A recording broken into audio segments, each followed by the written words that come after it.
안녕하십니까, 여러분. 머니케어 뉴스 리포트 진행하도록 하겠습니다. 네, 여러분들의 좋아요, 구독은 기본입니다. 자, 머니케어 뉴스에서 최근에 여러분들한테 이야기 드린 내용들 중에 하나는 백투너멀에서 지금은 성장으로 바뀌는 종목들에 대해서 많이 이야기 드리고 있습니다. 자, 그래서 오늘 시작하기 전에 하나 짚고 넘어갈 게 있어요. 여러분, 주가가 단기에, 하루에 10% 올랐어요. 자, 다음에 업사이드로 올라갈 확률은 얼마나 보십니까? 자, 그러면 이런 것들은 보통 눌림이 들어올 가능성이 상당히 많다 생각하면 10% 오른 건 한 5일 정도는 조정을 받아야 되지 않겠습니까? 자, 그리고 한 20% 오른 종목이 있어요. 단기간 내에 말입니다. 2, 3일 내에. 자, 그 종목이 어떻게 되겠습니까? 주가로도 상승할 확률보다는 조정받을 확률이 훨씬 더 높은 거. 이런 게 일반적인 형상이라고 생각을 해요. 또 10,000원짜리가 13,000원 정도를 갖다가 2, 3일 만에 도착했다고 한번 생각해 봅시다. 30% 오른 겁니다.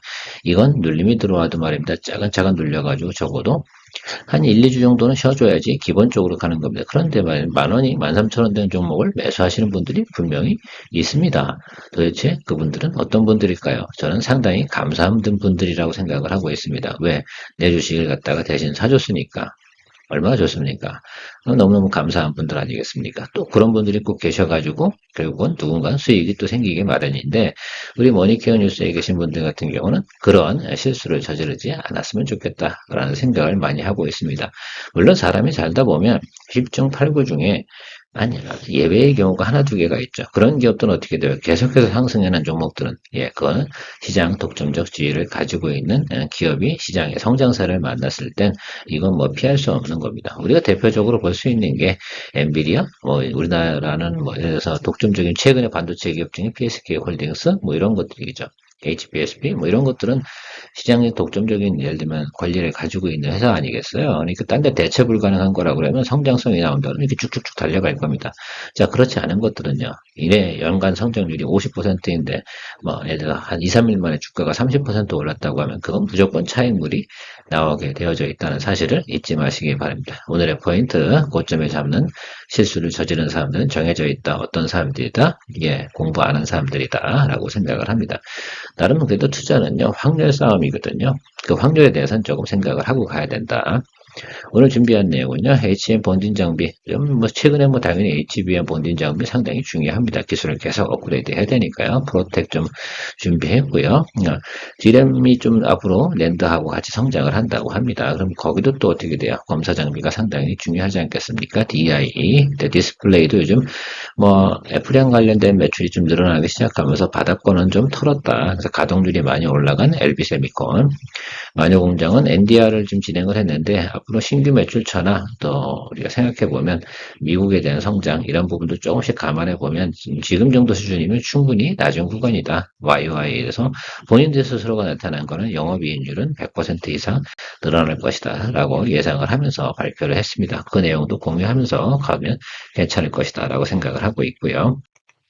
늘 여러분들 우리가 이야기를 나눌 때 좀 더 깊이 있는 내용을 이해하고 채널을 좀 더 같이 이해하려고 그러면 오프라인 미팅도 진행하지 않습니까? 저 오프라인 미팅에서 자꾸 왔다 갔다 하시다 보면 매번 오실 수는 없겠지만 그렇게 하다 보면 어떻게 됩니까? 좀 더 우리가 대화를 나눠가는 과정들이 좀 더 쉽게 용이하다라고 생각을 하고 있습니다. 물론 어느 정도 실력이 있는 분들 같은 경우 그럴 필요가 없겠죠. 자, 제가 서두에 얘기했지만 이 차트는 어디 차트겠습니까? 여러분 얼핏 봐도 금방 알아보시는 분들이 계실 거라 생각합니다. 삼성전자 차트입니다. 삼성전자 차트라 하더라도 단기간 내에 한 10% 정도 올랐습니다. 그러면 이 무거운 종목 같은 경우는 당연히 눌림이 들어오겠죠. 매출은 눌림이 들어오겠습니까? 적어도 4, 5일은 들어와야지 다시 주가가 상승할 수 있는데 얘가 끌어올린 이평선이 뭐냐면 20일 이평을 갖다 끌어올려 버렸네요. 그래서 제가 볼땐 흘러내릴 것 같습니다. 그래서 76,000원, 5,000원, 이 구간, 아직 구간은 75,000원이긴 한데요. 제가 볼 땐 거기까지 올 필요는 없고, 76,000원까지도 눌림이 들어올 수 있을 가능성은 충분히 존재한다라는 것들이죠. 그래야지 그림이 좀 맞아 떨어지거든요. 자, 이격이 크게 높아지는 과정들은 생길 거고요. 그걸 조정해 나가는 과정들은 생길 겁니다. 단기적으로 예를 들어서 9만 원 간다 이런 말씀은 드릴 수가 없겠습니다. 근데 장기적으로는 저도 높게 보고 있습니다. 적어도 주가 수익률은 100% 이상 올라가야죠. 왜? 과거처럼 성장기는 아니더라도 업황이 좋아지거나 이렇게 매출이 드러나는 구간만큼은 계산에 넣어줘야 되는 건 틀림이 없기 때문입니다. 자, 이처럼 삼성전자 같은 경우도 이런 모습이 나타나잖아요. 단기적으로 급등하면 어떻게 돼요? 이렇게 눌림이 들어오는데 설마 이런 것들도 그렇게 하는데 일반적인 종목들은 오죽하겠습니까? 그래서 그런 것들도 잘 생각해 보시고 접근해 봐야 된다라고 말씀드리도록 하겠습니다. 전반적으로 말씀드리면 지금은 뭐 시장에서 무조건 우리나라에서 지금 할 수 있는 게 뭐예요? 반도체 관련돼서 유일하게 재미를 보고 있는 건 HBM밖에 없어요. 그거 관련된 딸려있는 장비들을 보는 건 우리가 주식 투자하는 사람 입장에서는 당연히 맞는 겁니다. 자, 그런데 딴 거 쳐다본다고요? 딴 거는 아주 낮은 가격에 매수해서 선점해서 기다리는 것들은 가능하겠죠. 그런 건 좀 나름 중장기 투자에 가까운 것이라 생각을 하고요. 최근엔 어쨌든 여러분들이 보셔야 되는 건 이쪽 HBM 관련된 것이다 라고 생각하시면 될 것 같습니다. 자, 프로텍 같은 경우도 사실은 지금 우리가 본딩 장비로서 상당히 유명하고요. 레이저 셀도 그렇습니다. 레이저 셀 같은 경우 지금 조정을 많이 받았습니다. 여기는 어드밴스 패키징 이쪽 관련돼서 좀 더 관심을 좀 많이 가져야 돼요. 면 본딩이잖아요. 레이저 면 본딩. 제가 알기로는 그런 걸로 알고 있는데요. 그래서 요거 같은 경우는 조금 나중에 주가가 조금 안정되고 자리가 잡히면 다시 한번 리포트 드리도록 하고요. PSK 홀딩스 같은 경우는 매스 본딩 이건 뭐 기본이고요. 여기서 이 회사가 지금 주가가 계속 올라가는 이유는 바로 이 디스컴 장비 때문에 그렇습니다. HBM TSV 공정, 구멍 뚫는 공정이죠. 그죠? 그 제가 알기로는 그걸로 알고 있는데, 거기에 상승되는 거 어떻게 돼요? 유기물 이런 것들, 관광학들 있지 않습니까? 그걸 제거해야지 어떻게 돼요? 수율이 올라가거든요. 그러니까 BSK 홀딩스 같은 경우는 이걸 공급하는 회사가 없어요. 그러니까 당연히 주가가 상당 기간 상승하고 있는 겁니다. 자, 그렇다 하더라도 어느 정도 쫙 찍고 나면 또 쉬어있는 타임이 오겠죠. HBSB도 마찬가지로 그렇게 됐으니까. 근데 이런 것도 따라달리려고 그러면 마음 강하게 이런 독점적인 기업인지 아닌지에 대해 생각을 해보고 들어가는 것들이고요. 자, 그런데 그렇지 않은 것들 같은 경우 어떻게 돼? 항상 올랐다 내렸다 이렇게 상승과 눌림을 반복할 겁니다. 업황이 나쁘지 않으니까 밑으로 갈 확률은 별로 없겠죠. 프로텍에 대해서 한번 이야기 드려보겠습니다. 어쨌든 주가가 과거에 HBM 터지면서 주가가 많이 올라왔습니다. 이 구간은 이 구간대로 존재하는 거고 이제 자리를 잡은 거죠. 여러분들 이건 보이십니까? 자, 그래서 얘가 지금 점차적으로 성장하는 건 맞잖아요. 그래서 여러분 생각해 보면 여기 지금 이동평균선 모이는 이 자리가 상당히 중요하다라고 보시면 되겠습니다. 46,000원에서 7,000원 이 사이 구간이면 충분히 매수를 잡아주는 것도 많고요. 여러분 여기서부터 여기까지 한 달 정도 주가가 상승을 한 구간이 발생이 됐습니다. 자, 그러면 우리가 좋은 거라고 그러면 그렇죠. 눌림이 이 정도 눌림은 보름 정도는 있어줘야 되는 것이다 라고 생각하고 있으면 되겠습니다. 자, 그리고 나 다시 주가가 올라가는 패턴을 그리겠죠. 그러면 한번 생각해 봅시다. 여기서 이 본딩 기술이 점점 하락하겠습니까? 아니면 필요 없는 기술이 되겠습니까?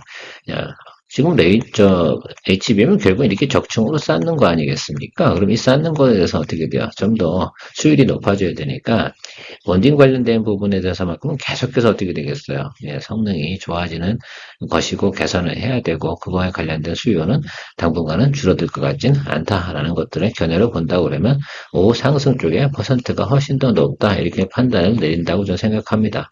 자, 그래서 눌림이 들어오는 곳에서 매수를 해줘야 되는 게 맞겠죠.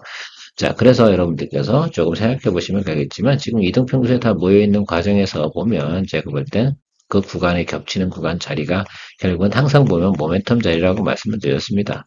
그때 들어오든 안 들어오든 어쨌든 그 구간에서 우리가 분할 매수를 해줘야 되는 건 당연히 투자자로서 피할 수 없는 길입니다. 거기서 리스크 테이킹은 우리가 할 수밖에 없는 내용이라 생각하고 있습니다. DI 같은 경우는 여러분들이 반도체 D램 쪽이나 낸드 이쪽 같은 경우도 앞으로 성장한다고 여러분이 얘기 들었을 겁니다. 그래서 특히 이제 가을부터 늘어날 가능성이 상당히 높은데 그러면 아주 험한 상황에서 이게 테스트를 하는 거죠. 고열, 뭐 아니면 추운데 저온 이런 데서도 잘 돌아가는지 안 돌아가는지 이런 것들에 대해서 우리가 테스트하는 곳이 바로 DI다라고 생각하시면 될 것 같아요. 최근에 이 회사 주가도 상당히 많이 올랐습니다. 제가 서두에 이야기 드렸지 않습니까? 시작할 때 주가가 이렇게 해서 100% 올랐습니다. 아주 낮은 구간에서 올라온 거죠. 이렇게 생각해 보시면 좋겠죠. 거의 뭐 어떻게 보면 뭐 우리가 생각할 땐 이게 너무너무 좋아서 올라간 거 아닙니까? 라고 생각하지만 올라간 기간을 한번 보세요. 이게 보면 아주 단기간에 올라간 겁니다. 한 달 만에. 한 달 만에 이 정도까지 올라갔다라고 생각한다 그러면 우리가 조정도 어떻게 봐야 됩니까? 상당히 오래 봐줘야 되는 겁니다. 눌림이 들어올 때도 그 많은 부분은 감안해 줘야겠죠. 그래서 저는 요 구간에서 여러분들이 공략 포인트를 잡는 게 1차적으로 맞다라고 생각을 하고 있습니다. 그래서 요거 같은 경우는 지금 한 일주일이나 열흘 정도 지나고 나면 우리가 원하는 공략 포인트 구간엔 들어올 것이다라고 생각을 하고 있어요. 그리고 여기 구간은 크게 비어져 있기 때문에 적어도 충분히 단기적으로 또 트레이딩이 또 가능한 구간까지도 형성할 것이라고 생각하고 있습니다. 결국은 뭐 근데 또 이런 것들도 있죠. 제가 몇 가지 보는 케이스가 사실 예를 들면 제가 미스테이크해서 저 아래로 또 떨어졌어. 내가 예를 들어서 한 평균 매수 단가를 한 8,500원에 맞췄는데 저 아래로 또 떨어져 버렸어. 한 7,500원이 돼버렸어. 이럴 때 생각을 해보는 거죠. 이런 경우가 발생됐을 때 우리가 다시 주가 상승 포인트가 있을까라고 한다 그러면 하반기에 상당히 성장하는 포인트이기 때문에 충분히 어떻게 돼요? 물려도 다시 탈출할 수 있는 시간이나 수익을 낼 수 있는 거는 충분하다라고 저는 생각을 하거든요. 문제는 말입니다. 저 12,000원에서 매수하신 분들이 문제인 것이다 라고 말씀을 드리도록 할게요. 그걸 잘 알고 계셨으면 좋겠다라고 말씀드리도록 하겠습니다. 도대체 저 구간에서 어떻게 용기를 냈을까라는 것들이죠. 그만큼 올라가면 올라갈수록 뭐가 있어요? 잘 댐비지 않잖아요, 사람들이. 이 구간에 이렇게 많이 댐볐다는 것만큼 자체가 저는 이게 좀 퀘스천 마크긴 해요. 이런 분들 참 대단하신 분들이라 생각하고 있습니다. 얼마나 좋게 봤으면. 자, LB세미콘. 결국은 지금, 애플양 매출이 상당히 중요하지 않습니까? 그거 진행되면서 뭐, 아이패드 관련된 것들, 그거 다 수주로 누가 땄다고 했어요? LG 디스플레이랑 삼성 디스플레이, 삼성 디스플레이 양이 좀 더 제가 말기로 많은 걸로 알고 있는데요. 그런 것들 다 어떻게 돼요? DDI가 다 들어가겠죠. 스몰 DDI가 들어갑니다. 스몰 DDI를 만드는 것은 아마 LX세미콘 뭐 이런 데서 또 생산해서 공급을 하고 이런 것들도 진행이 되겠죠. 물론 삼성 것도 있고요. 자, 그리고 나면 LB세미콘 같은 경우는 이제 이걸 테스트해야 되는데 테스트하는 거에도 가동률이 어떻게 60%대에서 90%대로 올라갔다고 합니다.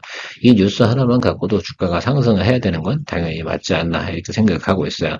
LB세미콘 뭐 다른 게 없어요. 저 가동률 하나 올라간 게 상당히 중요한 겁니다.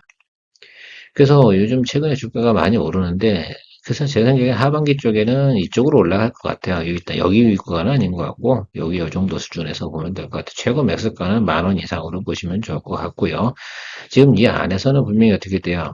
단기간에 급등을 하기 때문에 주가가 충분히 조정을 받아야 됩니다. 이건 주봉입니다. 그래서 이쪽 아래 구간에 있는 것들은 제가 볼 땐 큰 문제가 아니고 아래 구간을 윗부분에서만 매수 안 하면 된다라고 생각을 하고 있습니다. 자, 그러면 제가 한 번에 오른다고 했습니까? 절대 그렇지 없죠. 이거 30% 올랐어요. 그럼 우리가 이렇게 좀 쉬어줘야 되거든요. 그래서 사실은 이 종목 같은 경우는 제가 리포트를 그저께 준비했었는데 리포트를 못 드렸어요. 근데 이렇게 오를 줄 몰랐네. 진짜 좀 억울했습니다. 사실은. 그래서 주말에 지내면서 이거 놓쳐가지고 좀 그렇긴 하다라고 하는데 또 중간에 제가 한번 언급은 해드린 적이 있으니까 그걸 보시고 포인트 잡으신 분들 같으면 상당히 좋지 않나라고 생각을 하고 있습니다. 자, 그래도 이거 같은 경우 나중에 어떻게 돼요? 요 구간에 와야죠, 여기. 요 구간 눌릴 때까지 좀 넉넉히 기다려 주시는 겁니다. 제가 오늘 이런 이야기 상당히 많이 드리는 이유 중에 하나는 좋은 시그널이 나와서 이거 뉴스 때문에 오른 거 맞잖아요. 그렇죠. 실적 아직 인식되지 않고 있습니다. 1분기 가동률이니까. 자, 1분기 가동률이 실적이 인식이 되려고 그러면 2분기부터니까요. 그런 것들 좀 생각을 좀 해주셔야 돼요. 실제로다가 아이패드 출시되는 것하고 해서 납품 맞춰서 이렇게 가는 것 아니겠습니까? 그러면 제가 볼 때는 2분기가 최고 매출이에요. 그 점을 좀 생각을 하고 간다고 하면 올 단기 급등했으니까 당연히 상승분의 50% 정도는 토해내는 건 당연히 맞을 것이다 라고 생각하고요. 제가 보는 지금 가격 구간은 요 구간으로 좀 보고 있는데 8,000원에서 7,500원 구간 이 정도 수준에서 여러분들 포인트 잡고 기다려주시면 상당히 괜찮겠다라고 말씀드리도록 하겠습니다. 저는 항상 이런 종목 이렇게 보면서 말입니다. 기다리고 있는 거예요. 우리가 좋은 건 알았어. 좋은 건 아는데 우리가 첫방 터질 때 우리가 매수하지 못해서 그렇다고 해서 놓치겠습니까? 그럴 필요가 없잖아요.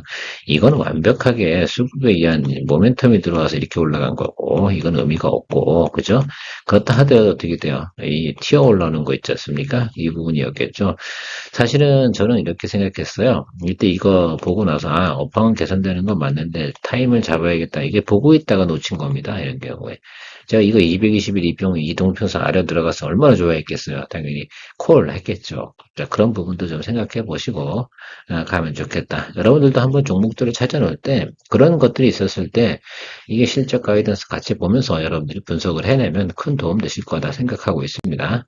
마녀공장은 제가 여러분들 낮은 구간에 매수해서 천천히 기다려보고 있자라고 말씀드렸는데 제가 이야기 드렸던 것보다 주가가 한 10% 정도 더 하락을 했습니다. 그래서 그렇다 하더라도 이런 종목들 같은 경우는 주가가 신규 상장 종목이잖아요. 그래서 낮은 점이 어딘지 잘 몰라요. 그런데 실적이 제가 잘 나오고 있다라고 말씀을 드렸고 포워드 가이던스가 괜찮기 때문에 그 YOY 대비해서 영업이익이 100% 정도 더 나온다라고 생각한다 그러면 주가가 저 바닥 구간에서 놀고 있을 만한 이유는 별로 없거든요. 그럼 예전에도 이게 뭐 클리오 같은 경우도 비슷했는데 때가 되면 이렇게 올라가는 부분이 있거든요. 특히 이제 주가가 많이 눌린 이유 중에 하나가 저 쿠팡 때문인데 쿠팡 수수료가 27.5%라고 합니다. 저렇게 많이 내고 있으면 실제로다가 기업들이 기분이 좋겠습니까? 그러니까 쿠팡 좀 이상하지 않나 생각하고 있고요. 지금 거래처를 옮겼다고요. 스타컴하고 지금 네이버 쪽으로 옮겨가지고 진행을 한다고 하는데 지금은 한 10% 정도만 수수료를 내고 나면 되는 그 구조로 바뀌어 있는 거죠. 그러니까 영업이익은 더 훨씬 더 많이 날 거고 지금 내공항하고 홈쇼핑 쪽에 신규 매출이 더 추가로 나타날 거고 3월 16일 날 홈쇼핑 쪽에서 매출을 해봤는데 완판됐다고 하고요. 전반적으로 보면은 마녀공장에 대한 기초 그 화장품 있지 않습니까? 그건 뭐 제가 써도 괜찮더만요. 그래서 저도 뭐 싸게 매수를 해가지고 사용하고 있는데 뭐 괜찮을 것 같습니다. 그러니까 봄도 그렇고 여름도 그렇고 또 상당히 뭐 포장 용기도 그렇고 뭐 제가 볼 때는 일본에서도 그렇고 뭐 안 팔릴 만한 이유는 별로 없는 것 같아요. 특히 일본 같은 경우는 이제 세븐일레븐 이런 곳에 이제 진열을 해놓고 판매된다고 합니다. 우리나라는 올리브영이니까요. 뭐 그런 것처럼 이렇게 진행이 되고 있는데 전체적으로는 판매 내용이 나쁘지 않습니다. 전체적인 포워드 가이드 살펴보면서 정리해 보도록 하죠. 만유경장 같은 경우 지금 제가 색칠해 놓은 부분, 저 부분들이 신규 매출로 다 늘어나는 부분입니다. 저것들이 정상적으로만 진행이 된다 하더라도, 저 정도 수준이 높은 수준은 아니거든요. 그래서 지금, 전반기에 진행된 첫 번째 시작된 게 네거왕하고 홈쇼핑은 지금 국내에서 진행이 됐고요. 일본 같은 경우는 세븐일레븐 쪽에 들어간다고 합니다. 하반기부터. 자, 그럼 뭐 저 정도도 있고요. 미국에 있는 코스트코에도 7월달 정도부터 들어간다고 하니까, 지금 홈쇼핑이나 그 내고항 쪽에 들어가는 내용도 지금 완판되고 있는 내용들이 많으니까요. 일단은 반영이 될 거라고 저는 생각을 하고, 포워드가 좀 상당히 좋잖아요. 일본하고 미국에서. 뭐 중국 거는 이제 별로 볼 건 없는 것 같습니다. 일단 그것 때문에 주가가 더 눌린 거죠. 화장품 쪽이 대부분 보면 중국 관련된 매출이 잘 안 나오니까 막 눌리고 그랬잖아요. 자, 그런데 저 정도 내용들이, 뭐 어떻게 보면 충분히 실현 가능한 내용들이라고 저는 생각을 해서, 이 지금 나와 있는 가이던스를 좀 신뢰하는 쪽으로 좀 생각을 좀 바꿨습니다. 적어도 뭐 100% 정도는 더 나오겠죠, 영업이익이. 특히 쿠팡이 잡아먹던 부분도 상당히 많으니까, 그거 빼놓고 나면, 어쨌든 인기가 많은 건 분명히 맞다. 그렇다 그러면 마녀공장도 우리가 원하는 수준까지 주가가 반등할 것은 틀림이 없다라고 생각하고 있습니다. 그럼 제가 원하는 주가의 반등 수준은 얼마냐라고 하면 뭐 37,500원이냐? 저 그 얘기 드리는 건 아닙니다. 저는 그냥 지금 보고 있는 건 여기 이 구간이에요. 여기. 있다, 여기. 이 뭉태기. 여기. 근데 생각해 보세요. 지금 2만 원에서 2만 7천 원 여기만 간다고 그러면 이게 낮은 주가 수익률 아니잖아요. 여러분. 그것만 생각해 봐도 알 것 같고. 제가 아마 여러분들한테 이야기 드린 쪽은 아마 이쯤에 처음에 리포트 드린 것 같아요. 그래서 2만 한 2천 원쯤에 얘기 드렸는데 이때 제가 말씀드렸지만 아마 우리 그 머니케어 뉴스에 아주 글쎄 열정적인 분들 같은 경우는 매수를 했다 하더라도 여기 이 정도 구간에 매수하셨을 걸, 그죠? 바로 이때 매수할 적이 별로 없었을 걸 맞지 않나요? 맞다 그러면 댓글도 좀 달아주시고 하십시오. 하도 제가 어떤 분께서 이야기를 누가 댓글을 달고 나갔는데 좀 기분이 나빠서 지워버렸습니다. 누가 그렇게 거래하라고 그랬나? 그거 자꾸 그렇게 생각하시면 좀 곤란하긴 한데 아무튼 좀 가끔 가다 그런 거 들을 때 조금 언짢게 하더라고요. 그날에 세미나 마치고 집에 간 나는 기분 좋게 일하고 들어가는데 그런 내용들이 있더라 이겁니다. 그래서 그건 아니다. 그래서 제가 볼 땐 지금 정도 수준에서는 어느 정도 좀 조금씩 봐주면서 가면 되지 않을까 생각을 해요. 오늘 뭐 당장 주가가 조금 리포트 나온 날이니까 주가가 조금 오를 수는 있어요. 이제 그것 때문에 딱 뭐 팔로우 하거나 그럴 필요는 없는 것 같고 적당하게 이제 매수하고 가고 나면 더 뭐 내려갈 데가 어디 있겠어요. 매물도 별로 없고 실적은 앞으로 포워드 가이던스는 영업이익률이 100% 나오는데 뭐가 걱정입니까? 매출은 크게 늘지 않아요. 근데 영업이익이 는단 말입니다. 이렇게 되면 뭘로 생각해 주셔야 돼요? 매출 조금 더 늘죠. 당연히. 근데 영업이익이 확실하게 늘어나는 부분은 중요한 건 높은 주가 수준이라기보다는 원래 기본적으로 틀을 바뀌는 전환은 나와야 된다라고 생각하면 좋을 것 같아요. 배열이 어떻게 바뀌어야 돼요? 예, 정배열로 바뀌어주는 구간까지는 들어가 줘야 된다. 그러면 적어도 말입니다. 저거 121 이평 윗단으로 올라가야 되는데 연으로 환산하게 되면 제가 볼 땐 27,000원 이 정도 수준까지는 충분히 볼 수 있는 구간은 된다라고 판단을 내리고 있습니다. 그래서 여러분들도 제 의견에 동의할 때만 투자하는 거지 뭐 제가 시키는 대로 하라고 한다고 하는 사람도 없지 않습니까? 그죠? 참고가 잘 되셨을 거라 생각하고요. 내일 투자의 판단은 잘 내리셔서 결정 내리시기 바랍니다. 제가 오늘 이야기 드린 것 중 핵심 포커스 뭐라고요? 주가가 단기간에 20, 30% 오른 거는 그걸 보고 있다. 그걸 본 것들은 상당히 중요한 겁니다. 왜? 그것이 좋은 종목이니까 그렇게 오른 건 틀림없어요. 그러니까 그런 놈들의 눌림을 활용해서 공략하는 포인트를 잡는 그 내용에 대해서 오늘 주안점을 잡고 이야기 드린 겁니다. 오케이? 예, 오케이라고 이렇게 이해하셨을 거라 생각하고요. 네, 투자의 판단은 잘 내리셔서 현명한 투자하시기 바랍니다. 오늘도 좋아요, 구독, 회원가입 잊지 마시고요. 키어맨이었습니다.